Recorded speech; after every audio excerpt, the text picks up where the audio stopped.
చెప్పాలి రేవంత్ రెడ్డికి, ఇట్లా చెప్పు మెడగట్టాలి. బాగా చేస్తాడు రేవంత్ రెడ్డి. మాకు ఎప్పుడు లేదు, మాది రేగుల తండ కొడగల మండలం. తిని అరగలేక తిన్నది అరగలేక తిరుగుతున్నా. రేవంత్ రెడ్డి గెలిచిన కాడి నుంచి కేసీఆర్ ఉన్నప్పుడే మంచిగా ఉండే మొక్కాలే. ఆయన ఏ షాపులో చూడు ఊరే పోస్తా 2 తీసుకుంటాడు 10 తీసుకోపోయా అని మాట్లాడేది. ఇప్పుడు ఒక్క బస్తా తీసుకున్నా గతి లేదు. ఇప్పుడు మరి ఎట్లా మరి యూరియా వేయకపోతే పంట పడుతుందా? పంట ఇంకా 2 బస్తాలు ఎక్కువ పడుతుంది, ఊరు వేయకపోతే ఎక్కువ పడుతుంది, ఊరు వేస్తే ఎక్కువ పడుతుంది. అంతేనా? ఇప్పుడు రేవంత్ రెడ్డి ఇస్తాను కదా, బొల్లు పడుతుంది. పొద్దున 6 గంటలకు వచ్చినాం, 5 గంటలకు వస్తే ఈ టైం దాకా ఒక బస్తా గతి లేదు. ఏం చేయాలి? 4 గంటలకు మరి ఎట్లా మరి పరిస్థితులు ఉంటే మీరు ఎట్లా మీ జీవనాధారం ఏంది? మీకు డబ్బులు రావాలి? డబ్బులు ఎక్కడికి? తిండి లేదు, దుకాణం లేదు, ఏం లేదు.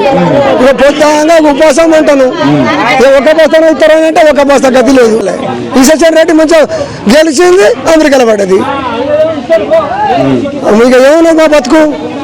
అదే దగ్గర రావు సార్ ఉంటే, అదే కేసీఆర్ ఉంటే అది మంచి పరిపాలన ఉండే. సరే, ఇప్పుడు పొద్దున్న నుంచి ఇక్కడ ఉన్నావు, మధ్యాహ్నం అవుతుంది, మరి నీ చేయనడివా, చెలికేడివా, గొడ్లెడివా?